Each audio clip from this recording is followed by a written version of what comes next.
hustle, I trap, I make things happen. I'm the streets captain, cause the streets talking, I speak the real. Ain't no capping, I hustle, I trap, I make things happen. Really from the best side, I'm really from the west side. You know we don't play right. You need half up front and the rest on the back end. Everything negotiable, go on and tap in. This game is all about relationships. Any form of abuse can lead to gangs. Hey girl, how are you? I'm good. How are you? It's so pretty. I'm good. I'm like looking at your background, like, girl, okay, you're like in a nice zen location. Outside, you know, like it's just like why not be outside? How are you doing today? I'm doing so well. How are you doing? I'm actually amazing. So, first and foremost, I want to let everybody know you are from the East Coast, Philadelphia, if I'm correct, right? Yes. Okay. So, how is it growing up in Philly and now like finding your place as an individual and an artist?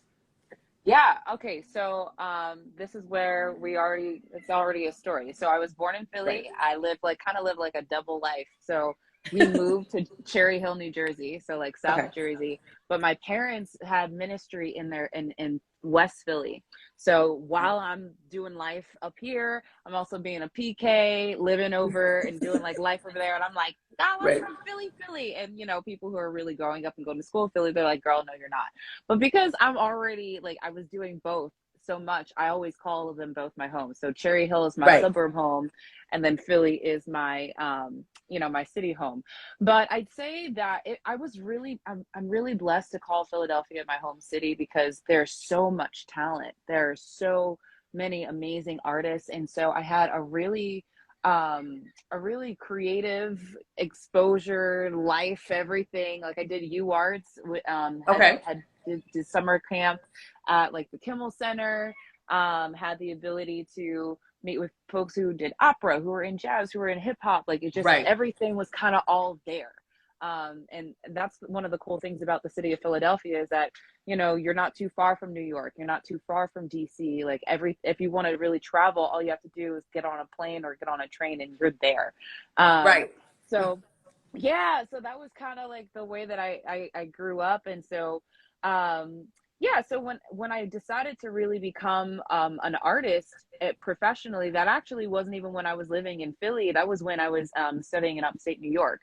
So I was studying music there, and I just had the desire to really just start to write and just carry it everywhere. And at that point, I was like, yo, I mean, I've already been traveling all over. Let me just hop in a car and just drive whoever wants to let me sing for them. And do you believe that's kind of where I am. Do you believe like the seed was like planted at a very young age? Because I know you said you grew up in like creative classes and, you know, with your family being a part of the ministry. Like, at what point did you like get fueled? Like, when did it start fueling? Like, oh my God, I can sing, or I have a voice. Yeah, so I tell people that I've been singing since the womb because my mom and my dad. Yeah, so my mom and my dad were always singers. My grandmother like sang backup for Mahalia Jackson, like just me. And I decided that I was really gonna just do it. So I think I just sang for fun and because it made me happy growing up. Right. And then, my mom messed around and put me into dance classes and musical theater. And I realized that I also just liked being on stage. And so you singing and besides, you know, like being a singer and singing in the shower and singing on the yard and singing all those things, like that don't change. When you taste being on the stage, you're like, oh, this is nice. Like people standing up and is nice. Right, it's different. It's a different feeling. It's a different feeling. Yeah, it's a whole hormonal, like endorphins, everything's like, I just need it. It's like a dopamine. It's coming, you're getting high off of the adrenaline.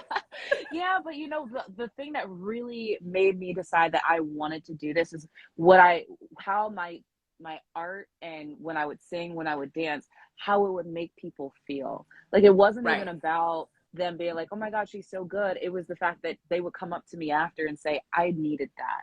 Thank you so much. Like, I really need what you said, how you sang, that song that you sang, the way you moved. It just made me feel something that I didn't even know I needed to feel. And that right there was the reason I said, oh, I want to continue to make people feel this way. You know, I just want to continue to do that.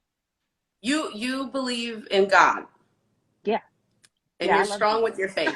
So see, this is what I admire about you. So recently I like dedicated my life to God, right? I've been about that life. Okay, sorry. No. So I've been about that life. I grew up in the church and all of that, but then, you know, I kept being called. So what I wanted to say is, like, lately I've been gravitating to a lot of different artists that's on like the same kind of wave. And I'm all about like healing and mental health. So when I came across your song, Glow Up, it was just like perfect timing, because I was like asking, like, I want to attract my tribe of people so they can understand me. So there's like this whole tribe of musicians, artists, singers, and everybody is just out there. And like, I believe for mental health, you do need some type of music is very powerful. So with your music, I love how it's so positive. It's so bubbly. It just makes you feel good. Like when I heard Glow Up, I was like, oh, wait, hold on. Let me play this back. Let me keep playing this back. And it's just like a vibe, and you can feel it vibrating through your spirit, through your soul. Wow.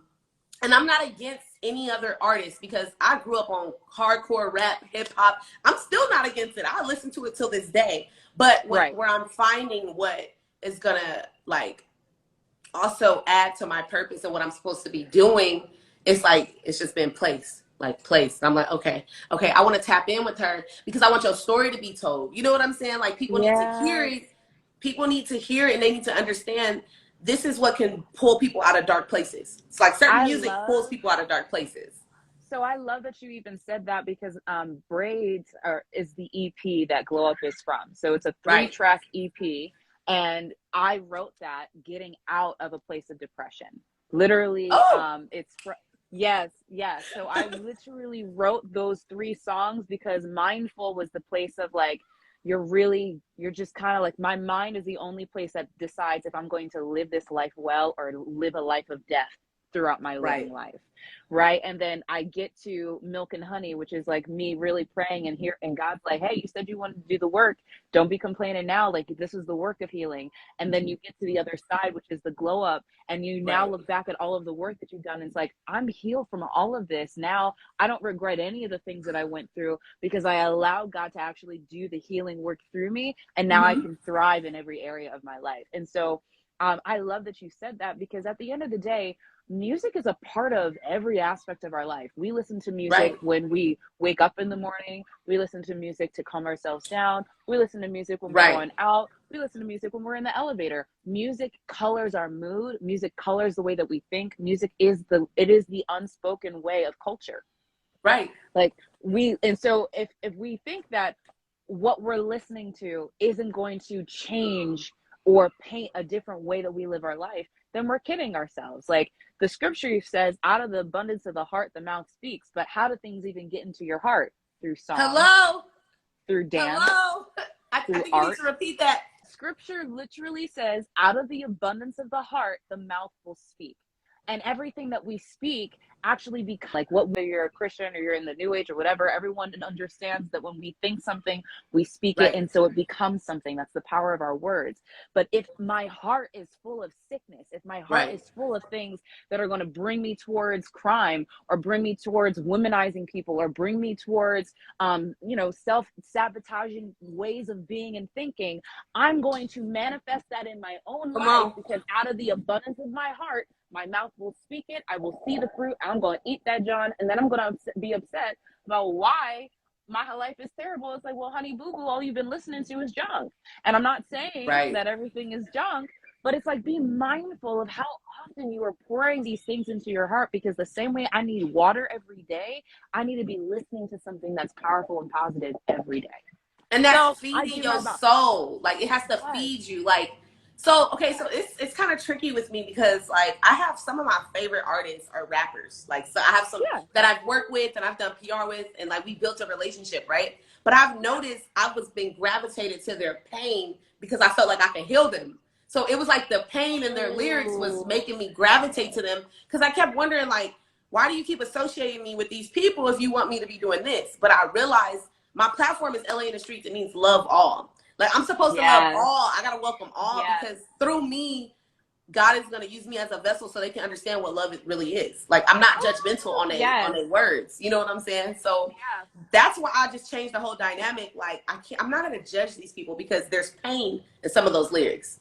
We connect to pain. Everyone experiences pain. Yeah. And so it's like, but and the reason why we go and we talk about the pain is because it's so hard for us to connect to joy, because we don't really practice what that looks like.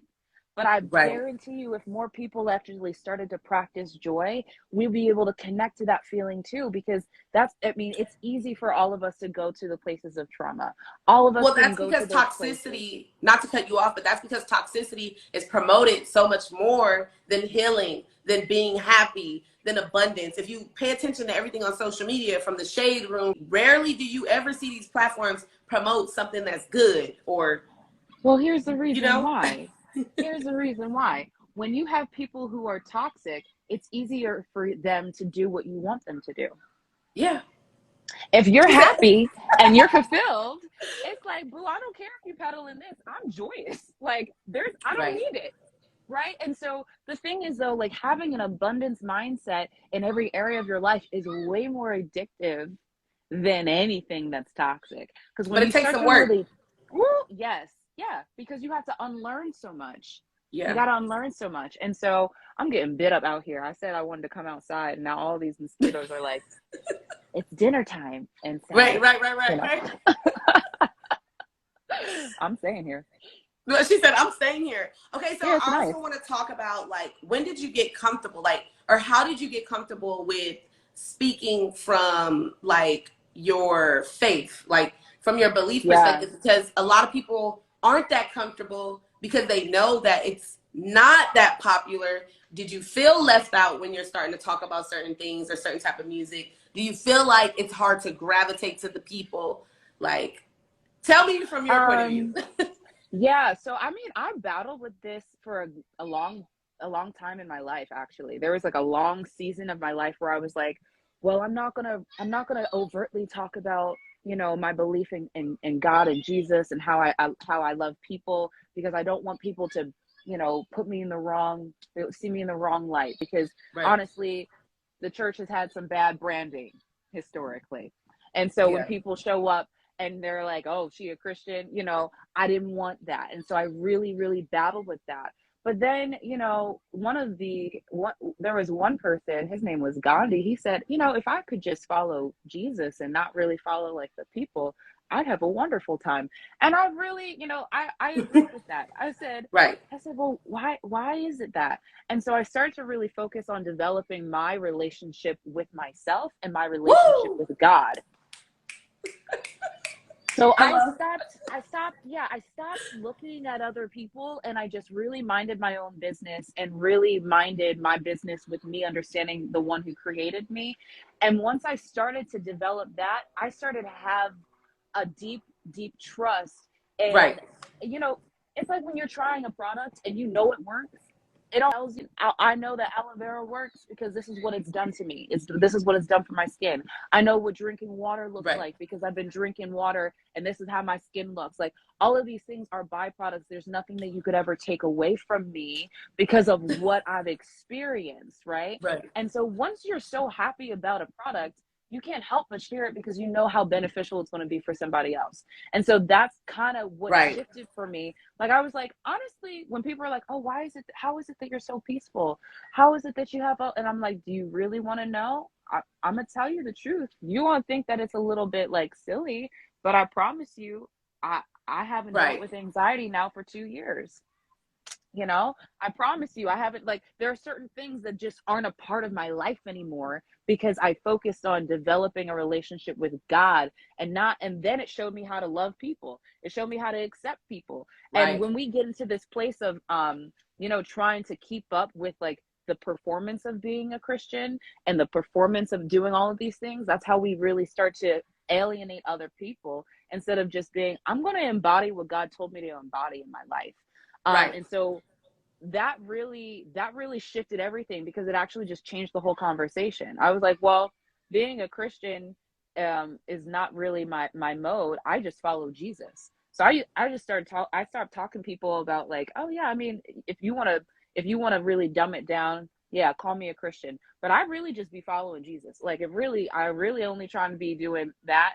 I don't really try to do anything other than that. And so it don't look like everybody else. And that's fine. You know, that's really just fine. And so even with my Instagram, like, you'll see that I'm just like, yeah, no, this is something the Holy Spirit showed me. And I'm like, there's literally no difference in the boldness of me speaking than someone who's practicing another religion or another lifestyle. And they're like, this is what I got from the spirit world. Right. I'm like, if they can be bold about it, why can't I be bold about it? That's my way of life. Right. Because that was the thing that got me. But there's people out there that's gonna gravitate to that. So I don't want you to ever stop. Like, don't ever stop doing that. Because it's all like right now, I believe there's a big shift going on. Like, this is something that I feel inside my soul. There's a big shift going on where people are wanting to know the truth. People are wanting to heal. A lot of people are realizing everything that we thought was for us is not benefiting us. So many people, I mean, people have been dying of suicide. People have been dying of overdosing on drugs. People have been dying of stress. Whatever it is, people are starting to realize, okay, there's something more. There's something more. And I believe we're like the light workers. We got to utilize our platforms to go out there and show it. Because people always ask me, why are you so positive? Why do you always have a solution for everything? I was like, because God got a solution. Like, I mean, I don't know what you want me to tell you. You know? I'm also like, do you want problems? Like, but people are so used to it. And that's what I'm saying. Like, for me, I had to really buckle down and do self-work. Yeah. Like, I'm talking about going inside myself, because I was a light in the dark. So I was this beautiful light, but I was in the dark. And it was so hard for me to get out, because I thought that's where I was supposed to be. You know what I mean? Because I was still in entertainment, doing my interviews. But then I realized, nah, it's something else. It's something else. So I was like, there's people that understand what I'm doing and what I want to do. Those are the people I got to attract, because then we're going to become way more powerful.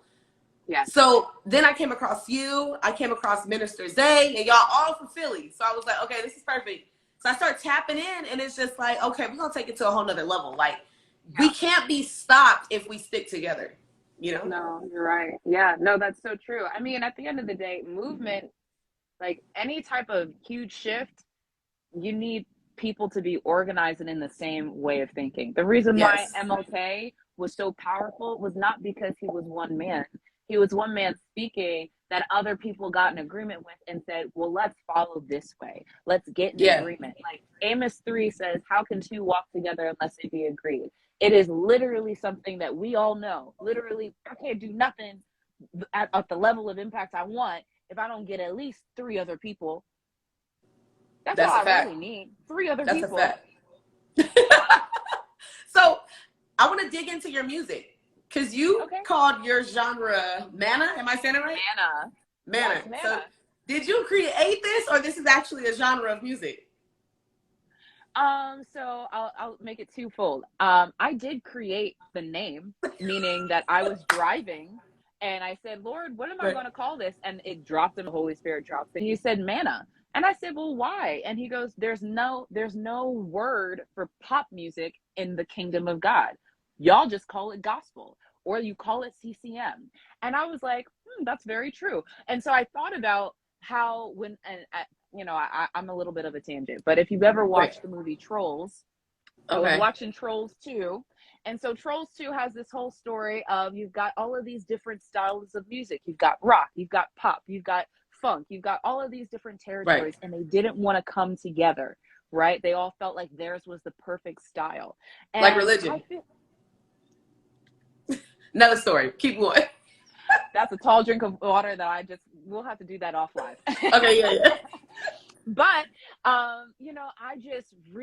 watched it and I said, oh, okay. So why is it that when I think about Christian music, if I were to go and, look up my favorite Christian artists, they all list themselves as Christian artists.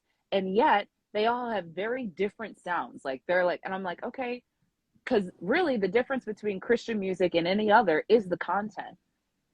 Yeah. It's not about the sound style. Like you can listen to a CeCe Winans album. There's one in particular that she did in Tokyo. The title of it escapes me, but I just loved the way that album it sounds straight up like a pop record. I believe as soon as you start putting God in your music, that's when they label you as Christian. Because I don't know if you ever heard of MTM Isaiah. It's not ringing a bell, but I'm gonna. He's from New York, but like he does rap like Pop Smoke, but he's all about God. Like if you listen to it, you be like, wait a minute, what? You know what I'm saying? Oh yeah. Well, so this is the cool thing with that. Like that's CHH, Christian hip hop, worked so hard to call it and have it that name, Christian hip hop. But we don't have other genres within the Christian music industry. You got CHH, you got CCM, and then you got gospel. And the thing is, when people are like, oh no, like I'm like, y'all, Christians don't have fun music to listen to. You've got worship music, and then you've got hip hop, and everything else you got to go to the world to listen to. And I'm like, no wonder we're having this issue of like, I can't listen to this thing, and like, but the beat's good, and like, do you hear that bass line? And like, it's like, okay, so like we get it. And so why wouldn't we then start to create something that actually is, I don't know, dope, but not having to be me worshiping? Like I'm like, God's like, listen, I'm with you all the time. You don't have to be on your knees and crying and snotting for you to be listening to music that's coming from heaven. That's why a lot of people are like, they're scared to live that life because they feel like it's not fun. This is where we come. This is a big topic that we talk about because you gave me the chills. I'm feeling it in my soul like we just probably did something really big. I'm like, it's supposed to be fun. Like life is supposed to be enjoyed. And if there's music in every aspect of my life, I should have Christian music that allows me to go to the gym and I'm like, oh, I'm gonna work out. Right now we only have CHH. It's great. Thank you so much. But not everybody wants to listen to rap. Right? Some people want to listen to bluegrass. Where's the bluegrass Christian music? Where some people want to listen to, country. Where's that? Some people want to listen to K-pop. Where is that? It's like there's a whole world of musicians that want to create things that have a Christian or like a godly focus on it. And we don't even have that world or that conversation. We make it so that it's like, oh no, like this is what you're called and that's it. So sorry. It's like, honestly, it's kind of like when a Black artist decides to say that they're going to do something that isn't really, I don't know, R&B, but they still get called an R&B artist because of the color of their skin. It's kind of weird, isn't it? Don't you think? Yeah. Kind of wild. Yeah. Anyway. That's why with Drake's new album, he kind of crossed over.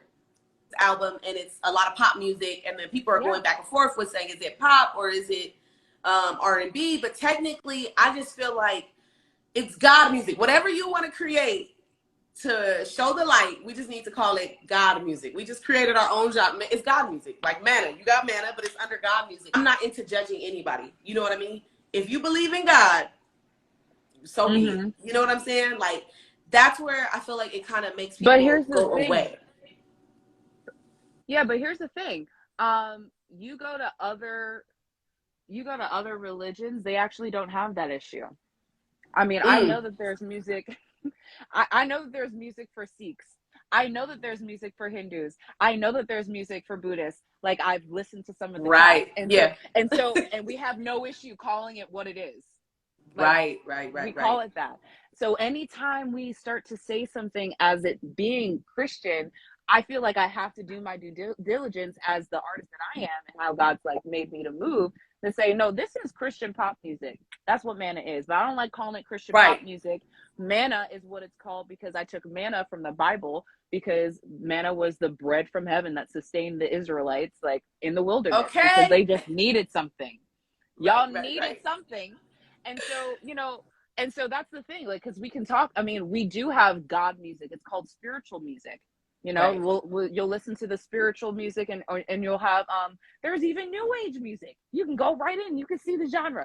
And so whenever we say things other than, if it's in that space, suddenly when you want to put Christian or you want to involve Jesus in it, it's like, okay, well, actually, here are all of the boxes that it has to be in, and we really are uncomfortable if you do it anything else like that. I'm like, right. I'm actually really okay, and I'm not engaged. It's because it's the truth, and I feel like if they can block the truth in any way they can, they will. So, oh yeah, that's why it's important, you as a Christian artist, to just continue to grow, continue to build, continue to let him work through you, because your music is really dope. Like, I frequent both coasts, so you know, okay, I got no problem. She said, I got no. So what are you working on currently? Like, what are you working on, and what is the ultimate message that you want to convey to like your fans and your viewers and listeners? Yeah, so I mean, there's two things that I'm working on. I'm always writing. I just released a single last month on Memorial Day called "Promised You," and so that was a whole dance track. It was fun. But she like, yeah. So I mean, I'm working on things that really, you know, sit and resonate in the body, because people, honestly, with all of the COVID and everything, people are like, they don't know how to dance no more. Nobody knows how to actually do things on rhythm. We don't clap on beat anymore, and so, you know, it's really a problem. She said it's really a problem. Yeah, you know, not me doing a show and I was like, y'all clap, and everybody was like, no one was clapping on the 1, the 2, the 3, or the 4. It was just like just a mess. And so, you know, we're just making things like that. But then I'm also, one of the things that I do, and I don't, and those who watch and engage with my Instagram, you'll see that I'm also a coach. So I also, as much as I'm artist, like as much as I'm performing, I'm also giving workshops so that people also know that they can do it too. And so that was one of the biggest things that has been, you know, my passion, that as much as I'm performing, I'm also showing people that it's possible that they can do it, whatever it is that, you know, God has put on your heart, that you can do it too. So I'm giving a workshop to a women's shelter on artistry, and some of them are poets, some of them are songwriters. So I'm doing that next week, and I'm super excited about it. But then I'm also going to be at a festival and performing in Germantown, Philadelphia, like, you know, so it's allowing both aspects of what I'm supposed to be doing, because I don't believe in, you know, the teacher that says those who can't also will teach. It's like, no, I'm gonna teach you, but I'm also going to live this out as an example. Right. Yeah, so, you know, in that process, I'm allowing the process to be what it is. I've been writing, and I can't wait to release the album when it's ready, but I can't say that it's ready yet. But y'all will definitely get singles and music videos as it comes. But yeah, like, it's just, you know, I'm just really rolling with it, and I just want to share that message that artistry really is for everybody. You know, your artistry is not picking up a paintbrush. Artistry is not writing a song. Artistry is living at the level of authenticity that you were born with, unapologetically. It's so the way that, you know, someone really understands that they're working as an artist is that instead of listing all the things that you do, they just say your name. Like, there's a certain level of epicness that you have now walked in, because you know exactly who you are. And yeah. Do you have any influences? Like, what artists that are out now that like inspire you or influence you to keep creating? Woo! Okay, so there's a lot. Some are not alive right now. The first one is Prince. I love Prince. I also love Kirk Franklin. I also love Janelle Monáe. I also love Erykah Badu. I also love Fred Hammond. I also love CeCe Winans. I also love NXS. I also love like, really, I listen to so much jazz, techno, hip hop, R&B, folk. I allow all of these different ways to influence me, and I mean, honestly, that is what pop music does. We just listen to a little bit of everything. And you know, so yeah, I just love music. If you could pick like one person that is alive that you would like to work with, who would it be? Because we manifesting right now. Let's go ahead and speak it into existence. Oh my gosh. Okay. Oh wow. You know, it's changed a lot, but Toby Noigre. No, I don't know. Okay, I'm gonna write that down because I gotta get in. He's a rapper. Another person. Oh my gosh. I think did he just drop a song with 2 Chainz, Toby? Yes, he did. Okay, so I do know. Okay. Yes, he did. He is dope. He's dope. Yeah, so I just love his unapologeticness too. I feel like he gets it. Right. Yeah, another person that I think would be really, really interesting to do a collaboration with, just because of the way that her voice is and the way that my voice is Willow Smith. Okay, yeah. You know, and then the third one, just because I already said that it's going to happen, and so I'm just waiting for time to catch up to what I said, is Tori Kelly. Let's go. Breathe it in. It's gonna happen. Yeah, no, it's a matter of time. Right. So do you feel like you connect with like a lot of the Philly artists? Are you building like relationships with them? Because you said you have collabs with local artists, right? Yes. Okay. So, a lot of my music career as a professional singer was mostly in Philly. So I do have a lot of local talent that, like, let's see, like Doc Hero and Soraya Nicole. And I'm saying these local artists, and I'm like, whoever, if you're watching the live, I love you. But yeah, they're amazing, and they're amazing talents. One of my close friends, Don T, and is someone that I've had the ability to sing backup for. Would love to collaborate more, some of those things. But these are people that really at this point I call them fam. Like it's not just we're not just like, oh yeah, it's good to see you. And so at this point, in this stage of my career, a lot of my music making has been traveling. So, when you stay home for too long, you got to like learn how to fly the coop and just kind of like go and find your own way.